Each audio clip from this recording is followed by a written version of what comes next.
Hey, what's happening, guys? Cichlid Dojo here, back with another monthly Fishroom update. This is for February 2022. So I have had some stuff change. I moved some fish around, got some new fish, and we'll cover all that in this video.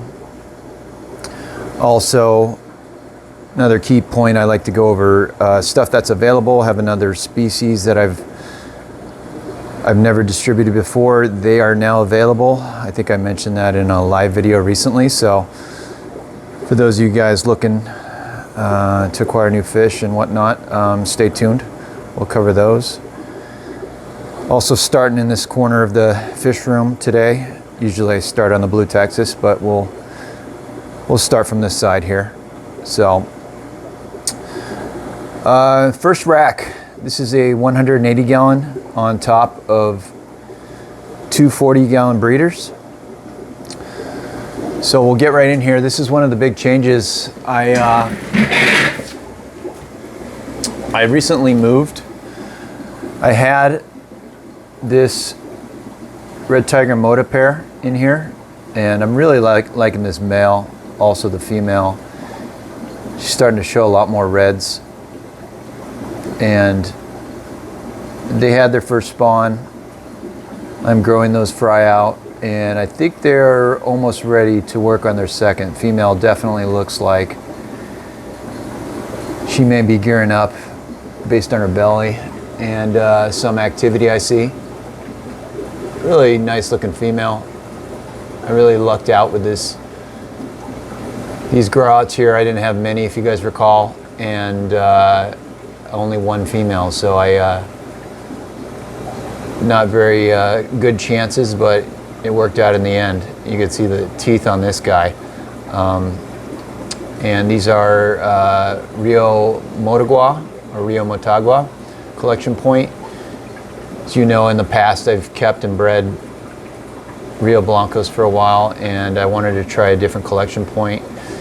I was able to get these F1s at smaller sizes, and I grew them out, and now I'm down to the pair that I decided to keep. I do have one more on the right side of this tank that it's going to ship out next week, but I'll move that divider out and give these guys a little bit more space. So the change was basically their neighbors on the other side. I moved the Cuban pair out of their tank. You'll see the tank in a bit, but kind of like I expected, the fry were sort of stressing the parents out and picking on them, eating their slime coat and whatnot. So I decided I wanted to give them more space, a whole lot easier than catching all of those fry. So they're doing good. Just trying to get them up into shape. They were obviously stressed in that tank, and liking their neighbors over here on the other side. So kind of what I wanted to do. I wanted them to focus on another pair, hopefully, and they're able to do that, and maybe it'll save any potential hazards with the females. So they're doing good.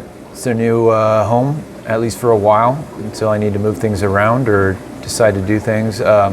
I think it's a good enough tank space for these two pairs.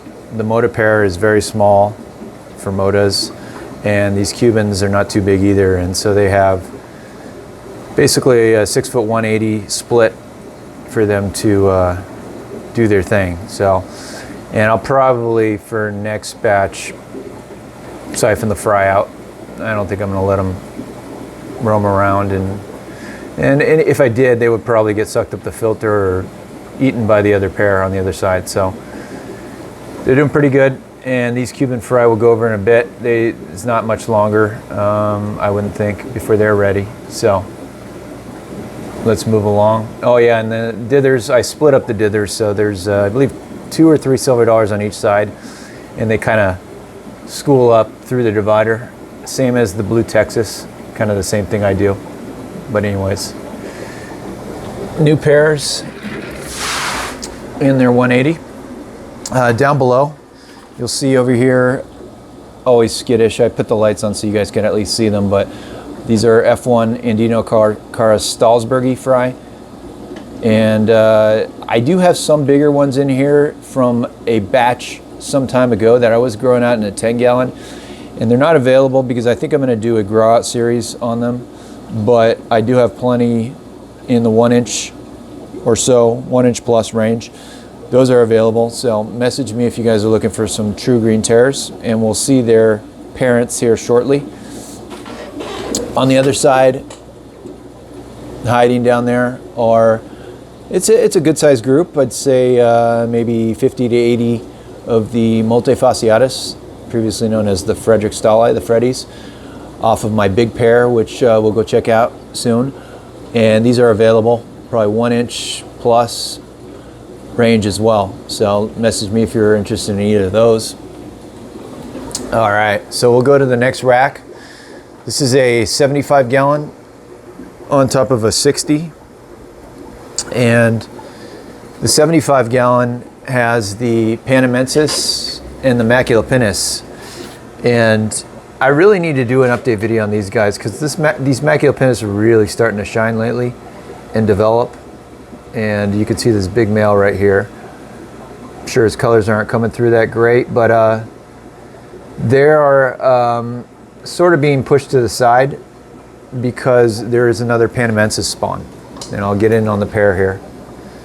So you can see the female and the male, and they love that little cichlid cave. If I could put the lights on there, you would see fertilized eggs on the wall. And they're doing their thing pretty regularly now. I had 2 batches initially, and I combined those, and that's the big update for new species available, where I made their fry available as of the live video, and they were in that 1/2 to 1 inch range. I shipped out some on Monday. They all made it fine, and there's more left. So I think about 35 more left. And thankfully, these guys are providing their spawns regularly because they're just very few numbers. I guess I'm learning this species does not have large spawns at all. So you might be able to see some of the eggs on the back wall there. But fortunately, this would be their 4th batch here. And I have their 3rd batch up here. And their 3rd batch was a little bit bigger. Trying to count these things, I would say in the range of 35 to 40 fry. So they're doing good, eating their brine shrimp. I haven't really had any losses, thankfully, knock on wood. They're doing well for me, so I'm happy with that. And I'm really happy with the pair in here that's doing their thing regularly. And I think this group situation is really helping that because these will be very aggressive, and they have a lot of other fish. And the maculapinnis are actually bigger than these guys, you know. And that guy in the back, he is not paired up with the one female you see right there with the black on the dorsal. Not paired up whatsoever. So if that does happen and they divide the tank, I'll have to think about something, changing things up. But it works out fine. Fish don't get beat up here too bad at all, or I haven't really seen much at all. You see the aggression from the female pushing them to the right side, but that's about it. So anyways, loving this tank. Really fun, both of these species. All right, down below. This is a 60 gallon and it has more Andino Cara Stahlsbergi True Green Terrors. And this is a later batch. And it's good that I have these because we'll get to the parents. They really kind of shut off with their breeding. And I'm not really sure. I have some guesses why, but we'll cover that in a bit. So these are actually in that 1 inch range, some of the bigger ones. So they'll be available after the other batch is gone. All right, let's move on.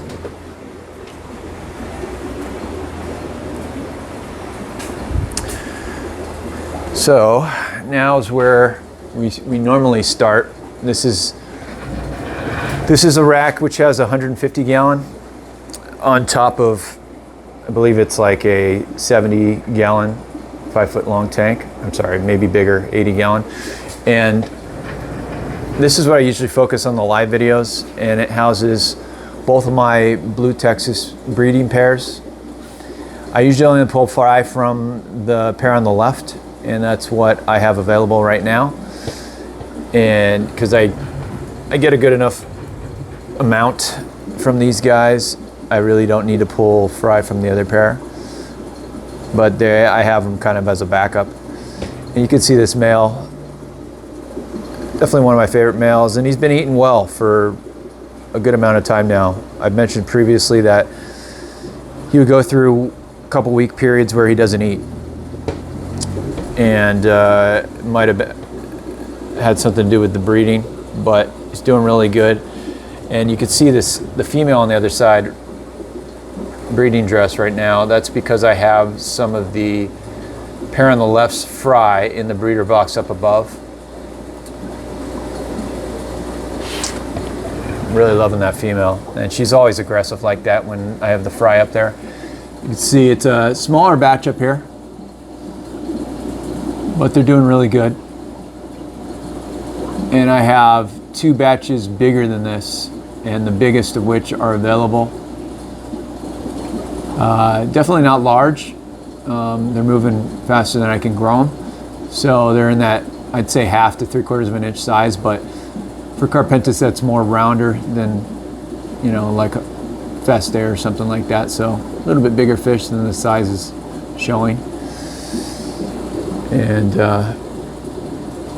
definitely one of my favorite female Carpentis that I've kept before, with just her aggression.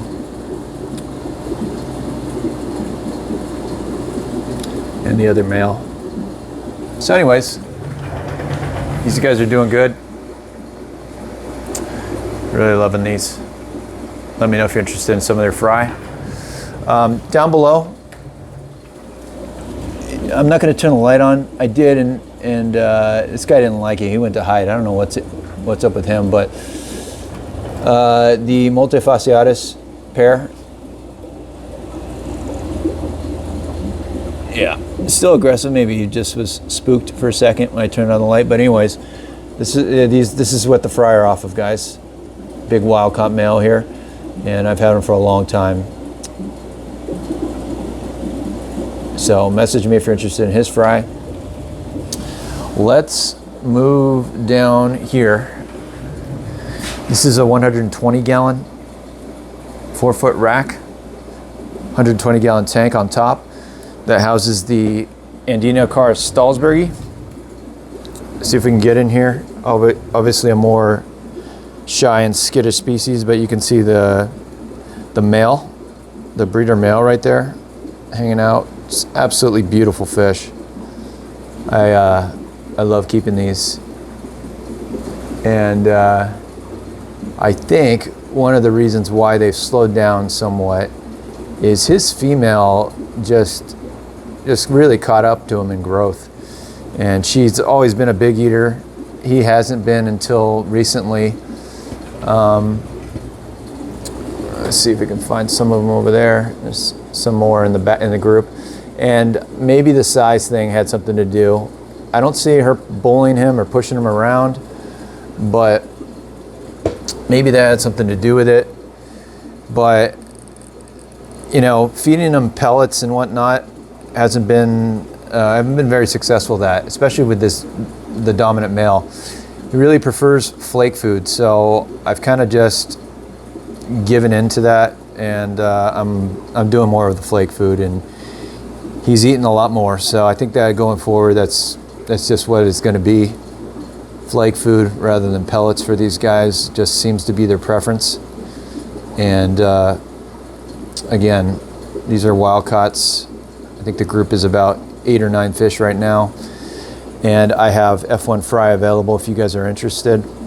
Message me. All right, down below, this is, I believe, a 65, 70 gallon tank. It has Hericthus depi fry, and I have 1 inch plus available. Message me if you're interested. Go check out some of my old video of the breeding parents, the wild-caught parents, if you want to check what they look out. But they're just amazing looking species, and I'm probably going to be growing out some for myself if I can find the tank space. But if you guys want some, let me know. Next, 4-foot rack, identical to the one we just saw. Another 4-footer. There's a 120 on top, 120 gallon on top as well. And this houses the F1 Festae that I'm doing my grow out series on.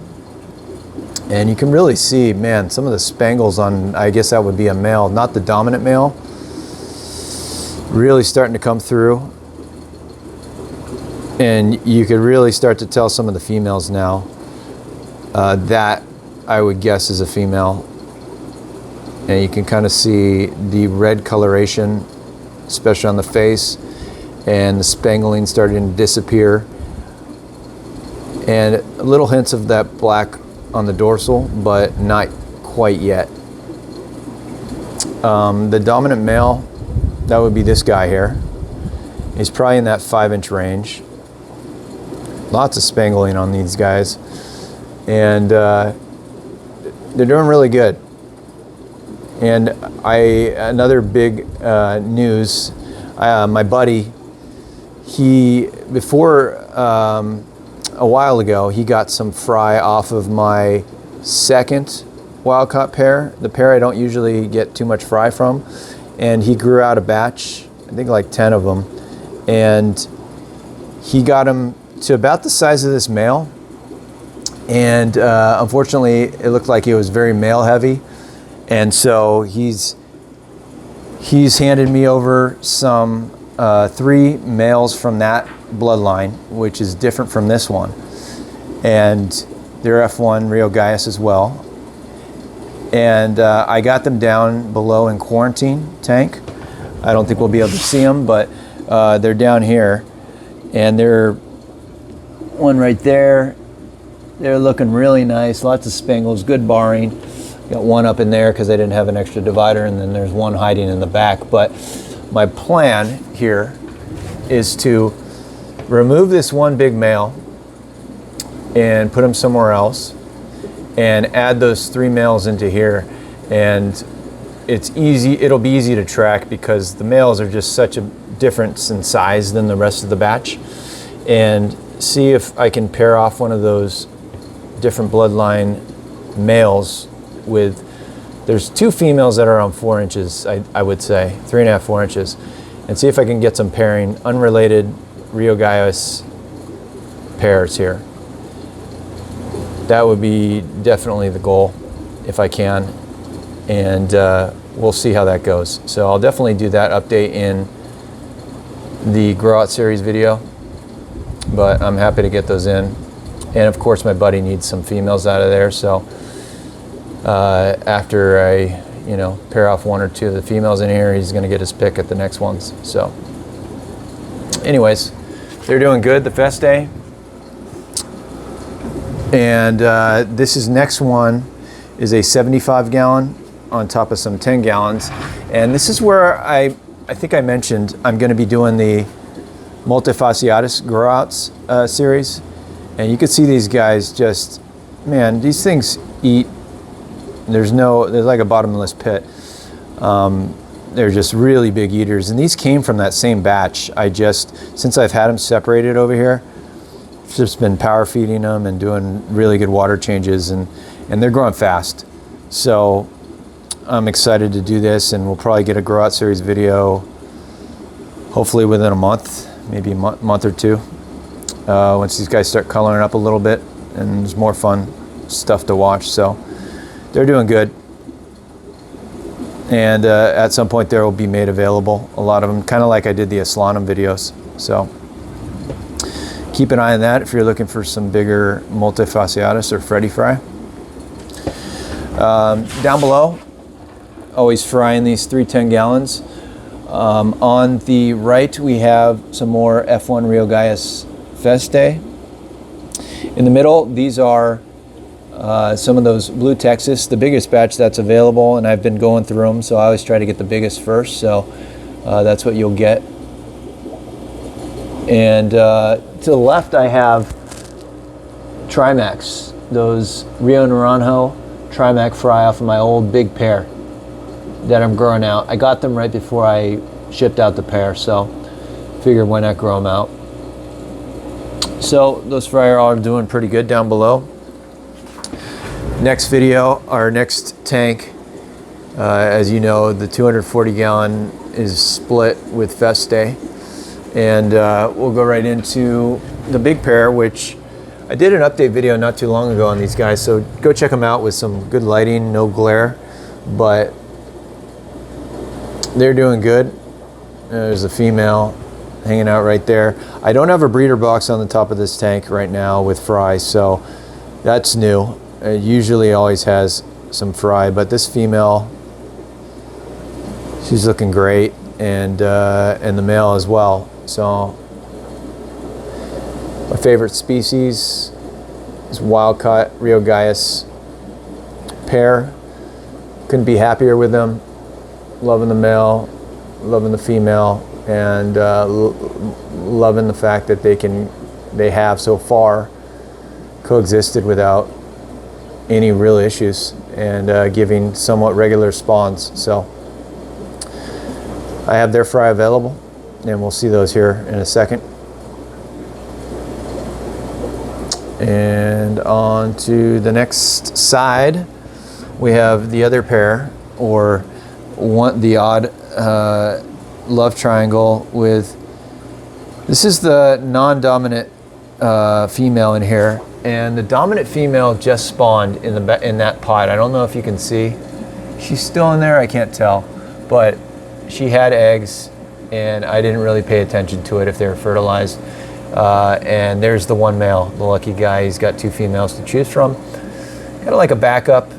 They will have a successful spawn every now and then, but I usually, I've just been focusing on the other pair breeding. So this male also has really good barring. So fun stuff. Loving the Festae. And we will move on here. So this is a really fun tank right now. Actually, a lot of activity and some aggression. As you can guess, they're the Insolatum, and I have multiple fish in here. I have two males that I really like. These two males that I'm going to hold on to, but I also have two other males that are really nice too. One of them is supposed to go out to a buddy. But this guy is staying here along with the dominant male that I'm going to show in a second. This guy is going to be staying. I mean, the colors on these things, and you can see this guy's been lip locking a little bit, probably with that other male, and I'm definitely going to hold on to those two males for right now. And three females. I will be holding on to two. The third female is supposed to go out to a buddy. So lots of fun. I might do I don't know what I'm going to do with these, because they end up just being so aggressive. And now that my group has dwindled down, it's going to be really hard to keep them without destroying each other. But such a fun species. If you guys can tame or taper their aggression somehow. Might have to, the one pair that I end up keeping in the end, might have to just do a divided tank. Actually, I know 100% I'm going to have to do a divided tank, because I'm not getting a whole giant tank with the same size of these fish. So that's kind of the update here. You really see the coloration on these males, man. It's really stunning, that yellow on the face. Little blues and reds on the fins, and scales, loving it. And of course the females are stunning in their own way. So aggressive, and she's a fraction of his size, so she's probably got fried in the pot right now. but I don't need any more fry. So moving on down below, this is a 75 gallon with the F1 Festae that are available. I just shipped out quite a few on Monday, so I'm down, I think size average 3/4 of an inch to an inch, probably still that same, the bigger ones, and they're available. So let me know, guys. Let's go around here. All right, so I have this 120 gallon 4-foot rack, and this is where I've been growing out those Trimacs, the Rio Niltipec Trimacs. I'm going to try to get in here, but there's really been some activity lately. You can see that female right there, very aggressive. This group thing hasn't worked out, and a huge size variation in here. So I'm definitely going to have to start making some changes to get rid of the smaller ones, I think, to save them. So I'll be doing that soon, but I'll also do some update videos once it's ready. You know, they start coloring up a little bit more, but big water changes, heavy water changes on these guys, because I'm feeding pretty well, and they only have 120 gallons of tank water. So, but down below, they're all hiding behind that one sponge. I think there's about 18 Trimac fry 1.5 inch that have been available, and just about all of them are going to go to fish shop, I think, on tomorrow. So this 60 gallon tank will be able to move some of those real Niltipec Trimacs up there, down here, and decide getting rid of them or whatnot. So let's go to the last section of tanks here. So this is the 90 gallon that I had the Cuban pair, and you can see their fry in here. They're all a little spread out, and I do think that maybe the parents were killing off some of their fry. They had a much larger batch, and so that's part of the reason I decided to move the parents. But I think it's still probably 150 fry plus. Not bad for the first spawn here. And some of them are getting 1/2 inch plus 3/4 of an inch, maybe 1 or 2 of them. So they're growing fast, but a lot of variation. Like you can see this little tiny runt. I fully expected that to get eaten and picked off, but Cuban fry already, it should be probably ready in about a month, I would guess. So keep an eye on that. Down below, these 3 more 10 gallon tanks, which are devoted to fry right now. Tank on the left, there you go. These are red tiger motaguensis. So this is the batch, the first batch from my pair, Rio Motagua, and I'm growing them out, but it's going to take a little time. I don't think, in my experience, the red tiger motas weren't the fastest growers, so I'm going to give it some time, probably 2 to 3 months, I would guess. But they're doing good down here. Middle, these are the Panamensis fry, which I'm very excited about. And you can see them, coloration already starting to come in. I think they look great, and they are available, guys. Shipped out a group of about 9 of them, I think, on Monday. They all made it, and I have about 30 more in here, so let me know if you're interested. All right, and on the right side, these are Insolatum, red Insolatum. They're off of one of the bigger pair that I did not keep, but I wanted to have some of these fry as a backup. And they're above a 1/2 inch, the bigger ones. And so maybe a month or less, they should be available. So message me or keep an eye on the videos. I'll definitely announce in there. All right, and in here, you're not going to see a whole lot.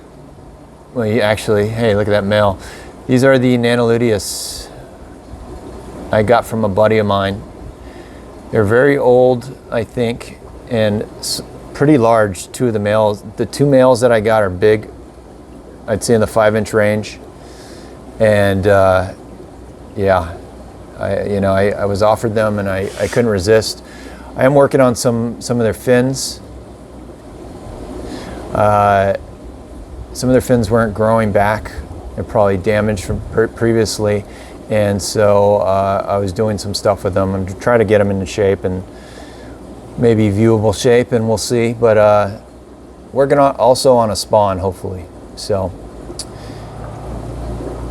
yeah, really kind of liking these things, and would love to get a batch of fry from them. So they're doing good. And then the last tank down below, you're not going to see much here, but these are blue Texas fry as well, Carpentis. And these are not the ones available. Those others in the 10-gallon were definitely bigger, and those will be the ones you get. And then these should be ready after that batch is gone. So yeah, got them lined up, guys. Anyways, that about wraps it up, guys, for the February Fishroom update. I appreciate everyone's support, and especially the last live video was pretty fun. You know, we had a lot of good conversation. We had some good topics too. People brought up things for discussion, somewhat, you know, can be debatable. And I think one of the big ones was hang on the back filters. You know, which ones do you like and for what reasons, negatives, positives, and that was really good. At least I gave my input. Other people gave theirs as well. Also talked about substrate, preference in substrate, sand and gravel. And so I really like the way those live videos are coming as far as the themes, and feel free to show up and bring any topics, and we'll go over them. It just ends up being like a big group discussion. So hopefully things can be learned too from everybody in those videos. So all right, guys, thanks a lot for tuning in for another Fishroom update, and then until the next one, take care.